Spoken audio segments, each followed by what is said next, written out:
E aí, pessoal, tudo bem? Boa noite. Meu nome é Henrique Romero de Campos, eu faço administração na Faculdade de Economia, Administração e Contabilidade da USP de Ribeirão Preto e sob supervisão e orientação da Gessiane Porto, Fernanda Basso e Alex de Paula, no último um ano eu fiz uma pesquisa PIBIC e a minha pesquisa foi o Ecossistema de Inovação Paulista, uma análise a partir dos projetos PIT da FAPESP.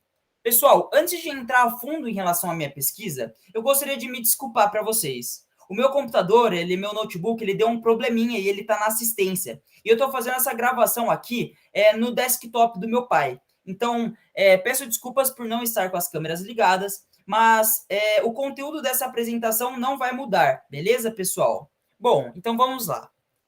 Antes de começar em relação à nossa pesquisa, né, que a minha pesquisa foi baseada no ecossistema de inovação paulista, eu preciso falar um pouquinho o que é o ecossistema de inovação, como ele surgiu e como eles são incentivados, beleza? Basicamente, o ecossistema de inovação, ele nasce dentro de conglomerados urbanos relacionados à tecnologia. Então, grandes centros urbanos vão se conglomerando e formam incentivos à inovação. Uma das formas de se desenvolver um ecossistema de inovação é implementando e incentivando práticas de inovação abertas, que são pautadas na colaboração, cocriação e compartilhamento de valores, como Curley, em 2013, disse. O ecossistema de inovação ele se fortalece à medida que são disponibilizados financiamentos por instituições públicas ou privadas, tanto nos níveis estaduais e federais, especialmente para os projetos de colaboração entre empresas e universidades. O resultado decorrente dessas parcerias normalmente são atrelados às ICTs, que são instituições de ciência e tecnologia, e elas se dão pelo aumento do investimento em pesquisa, desenvolvimento e inovação.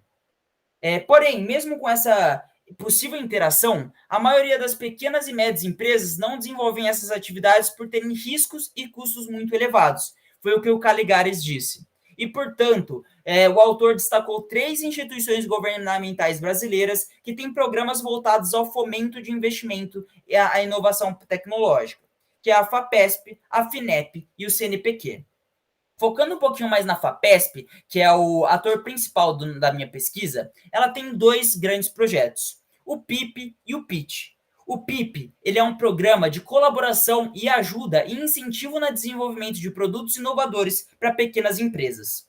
Já o PIT, ele foca na colaboração entre a FAPESP e universidades para inovação, a FAPESP e empresas privadas para cocriação de inovação, ou a FAPESP, universidades e instituições privadas, os 3 ao mesmo tempo.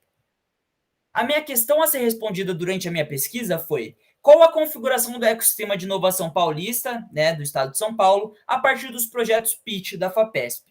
Até fazer um parênteses aqui, inicialmente a minha pesquisa ela focaria nos projetos PIP também, mas a gente descobriu algumas incoerências na base de dados, então a gente focou somente nos projetos PIT da FAPESP.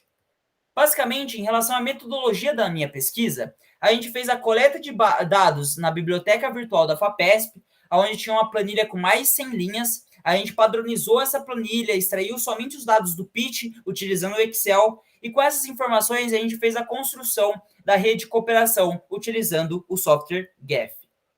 Depois disso, a gente fez a descrição e análise dos resultados. Focando nos resultados, a gente percebe que desde 1996 houveram 245 projetos PIT, dos quais 121 apresentaram colaboração entre pelo menos 2 atores, sendo um deles a FAPESP, uma universidade, ou a FAPESP, uma instituição governamental, e 124 apresentaram a adição de um terceiro ator advindo do setor privado. Isso é muito curioso para ver que esse gráfico mostra que desde 96 a 2005 nunca houve a colaboração da FAPESP com o setor privado, nunca houve um projeto PIT com o setor privado. Porém, depois de 2008, o setor privado entrou com tudo na colaboração desses projetos, e após isso, ele representa a maioria. Ou seja, depois de 2008, e uma hipótese levantada foi a criação da Lei Paulista de Inovação, houve uma maior presença das instituições privadas na colaboração dos projetos PIT. Beleza, pessoal? Já em relação à natureza dos projetos PIT, eles são eles são divididos pelas áreas de conhecimento. E a gente aí tem os mais projetos nas áreas de engenharias, ciências exatas das terras e ciências biológicas. A gente consegue perceber que ciências humanas e ciências sociais aplicadas não têm tantos projetos, o que nos levantou uma nova hipótese. O quão difícil é mensurar a inovação na área das ciências humanas, né, pessoal? Então, a gente percebeu que é muito mais fácil mensurar a inovação nas áreas de engenharia, nas áreas das ciências exatas, nas áreas das ciências, nas ciências biológicas. Basicamente, entrando um pouquinho mais no resultado, que foi essa nossa rede de cooperação dos projetos PIT, a gente viu que são 245 projetos co-desenvolvidos com 50 instituições, sendo 21 empresas privadas, 17 órgãos governamentais e 12 universidades. Considerando que cada instituição é um nó, há 50 nós que são conectados por 139 arestas. A gente optou por representar os atores a partir da natureza deles, tendo em vista a importância de avaliar as questões de múltiplos atores dentro de uma rede de do ecossistema tecnológico paulista. Então, aí a gente vê em verde as instituições de ensino, em azul as empresas privadas e em vermelho as instituições governamentais. Beleza, pessoal?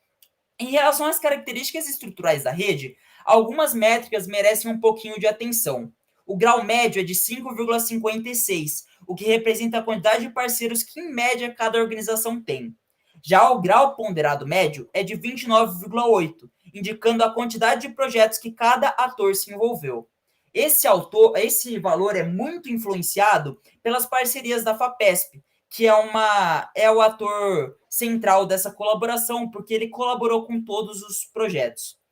Por sua vez, a densidade do grafo, né, sendo considerado aí alta e mostrando que todos os atores da rede estão muito conectados, mostrou uma alta colaboração entre todos os atores. Portanto, a gente percebeu que a FAPESP ela uniu todas as instituições do PIT, fazendo-os colaborar novamente com instituições privadas, instituições governamentais e instituições de ensino. Eu adoraria falar mais sobre a rede de cooperação, só que o tempo está um pouco curto. Então, eu vou passar um pouquinho mais dos resultados, tá? Entre as 10 instituições mais relevantes da nossa rede, a gente tem a FAPESP, a USP, a Unicamp, a FAPEMIG, a FAPESPA, a Vale, o Ministério da Ciência e Tecnologia, a Unesp, a UFSCar e a IBM. O legal é que, por mais que a FAPESP tenha colaborado com 49, todos esses citados colaboraram com mais de 7 instituições, o que mostra que eles estão em conjunto para o desenvolvimento de inovação no ecossistema de inovação paulista. Então, a gente tem algumas conclusões relacionadas a essa pesquisa. A gente percebeu um protagonismo da FAPESP, e a gente percebeu também a influência da Lei Paulista de Inovação, na influência de colocar instituições privadas na cooperação dos projetos PIT. Além disso, a gente percebeu a importância das universidades e dos órgãos governamentais para cooperação e cocriação de inovação no nosso estado. Além disso, a gente pôde perceber a importância das fundações de auxílio de pesquisa, a FAPESP, a FAPESPA e a FAPEMIG. E isso tem um caso muito legal que eu gostaria de passar um minutinho contando aqui para você. Teve um projeto muito relevante na região de Ribeirão Preto, que foi uma colaboração entre a FAPESP, FAPESPA, FAPEMIG e Vale, e algumas universidades da região, a USP de Ribeirão Preto, a Unesp de Jaboticabal e a UNAERP. Esse projeto ele serviu muito para colaboração e cocriação de inovação em relação aos projetos ali da região, né? Que foi o caso da Ouro Fino e da Vale, né? Eu esqueci de mencionar a Ouro Fino. O PIT contribuiu muito para o avanço e para a aceleração das inovações relacionadas ao agronegócio aqui na nossa região.